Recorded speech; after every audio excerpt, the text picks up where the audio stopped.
Howdy folks, I just wanted to do a quick tutorial on how to make a chromatic aberration, which is the trick where you get the red and blue lines around an image that makes it look kind of like an old VHS with that chromatic blur. I think I had somebody ask me how to do this previously, and I had said that I would do a tutorial at the time, but I think I dropped the ball and forgot. But since I've been making videos, I figured I'd go ahead and make this one. So, you can do this on a black and white or full color image. I'm using black and white because it's easier to see it. It still works just fine on color, it's just it pops more against black and white, so it's better for showing. You want the object or image that you want to do the aberration on, so if it's just a part of the image, you want it on a separate layer. If it's the whole image, you just want everything that you're going to be doing this to on one layer. So we have Laurent all on one layer. And I'm going to make, so I need 4 layers to do this. I'm going to make 4 copies of the given layer and have 5 total, just to have a backup in case I don't like the effect. If I were to do it and then mess around with the image a whole bunch, later on, many edits later, realize it's not working for me, I'll still have this unedited image as a backup. So I'm going to copy, make 4 duplicates, and then this is going to be my backup just in case. Lock it, hide it, don't need it. So each of these is going to be a little different. This bottommost layer, we'll start with that, because the other 3 are going to be set to screen, and it lightens everything underneath it depending on how light or dark what's underneath it happens to be. It won't affect black. So we want this set to solid black because if it were any lighter, it would start to change the values that I have on this image, and I want to keep the values pretty much the same. So Shift Control New to make a new layer, and I'll explain what I just said. If that doesn't make any sense, I'll kind of show you toward the end of the video when I'm able to display what exactly that happens and what the problem would be. So I made a new layer. I'm going to clip it. I've got black on my paint bucket. I'm going to go ahead and fill it. There's probably an easier way to do this. This is just how I wind up doing it. Merge that so you can see that's now the whole layer. This is now a solid black silhouette, and that's where we want it. That one's done. So move on to the next layer. So each of these is going to be a different color, a monochromatic color. You can, I think, do them in pretty much any order. There's just a specific order that I like to do it in, but I don't think it matters. So this bottommost of the 3 color layers that we're going to have is going to be our green layer. So to get her monochromatic green while preserving those values that I did with my black and white underpainting, I'm going to go to Edit, Tonal Correction, Level Correction. It's going to open up this window.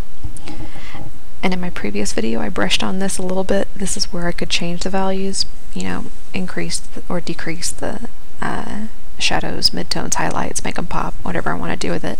It's not what I'm messing with right now.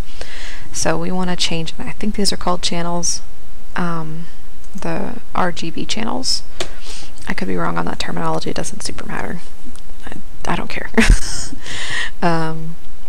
So since we want this layer to be monochrome green, we want to get rid of all the red and blue and leave the green. So we're going to go to the red channel, take this output slider here, drop it all the way to the left,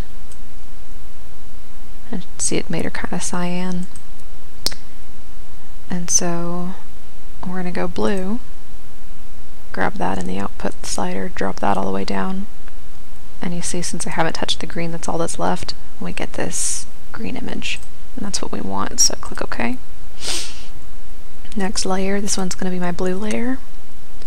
I'm going to repeat the process, tonal correction, level correction.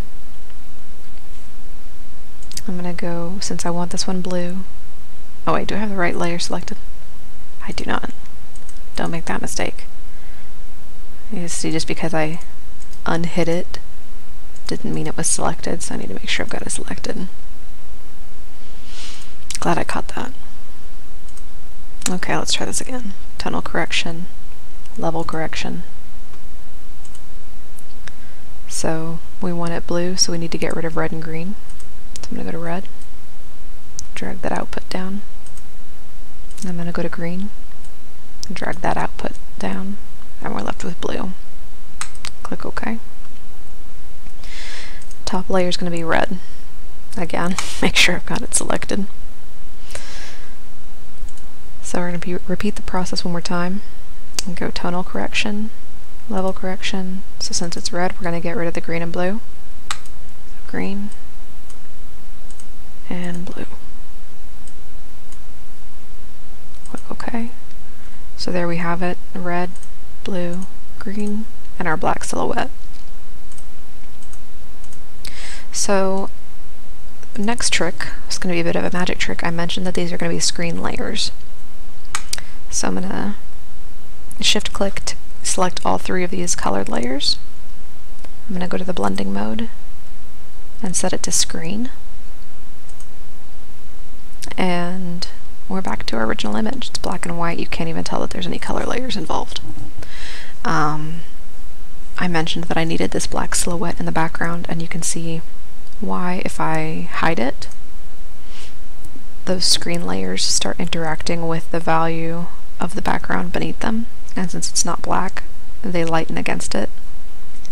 I can't even begin to claim to understand how necessarily blending modes work specifically. I know what effect they will have. I don't know how to describe how they're doing it. But the short version is, as long as I have that solid black, they're not going to try to lighten, and the image is going to have the values that I want it to have, the ones that I originally painted it in. So, to make the chromatic aberration, you can move any of these layers. What's the phrase I'm looking for? The classic chromatic aberration is the red and green lines.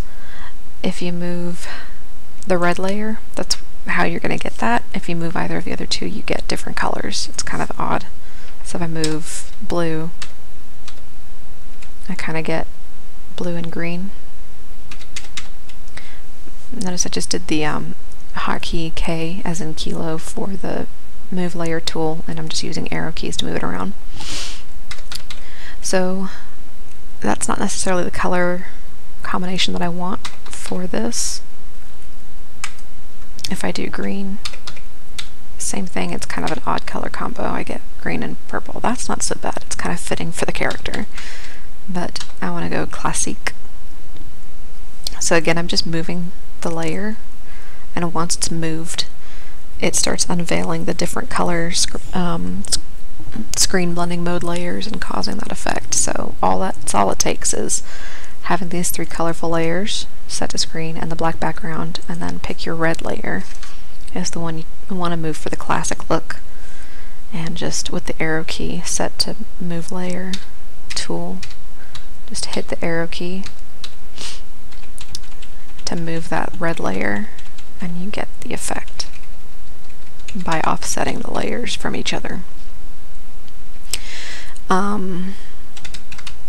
Now, another way to do it, instead of moving the whole layer,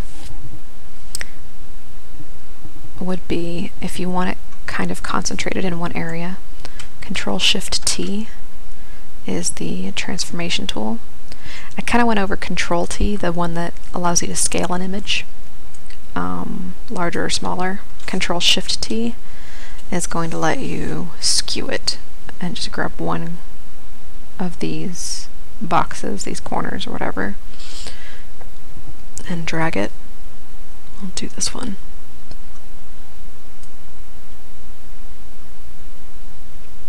And you see it pulls closer to the corner, and then further away it doesn't move as much. And one use of that is that you can kind of get a cool, stylishly asymmetrical offset, and also control which areas are going to wind up blurry, because it does kind of make it look a little blurry. If I don't want all of my work on her face to be blurred by the effect, pulling a different area of the image further from her face will mitigate some of the blurriness on her face.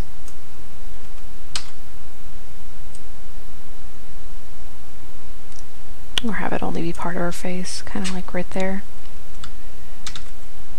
And just pull different corners and see what happens. I kind of like that look, so I'm going to go ahead and hit enter. I think I have something invisible over here that I can't see, some stray pixel that's making this layer seem larger than it is. So that's pretty much it for the chromatic aberration.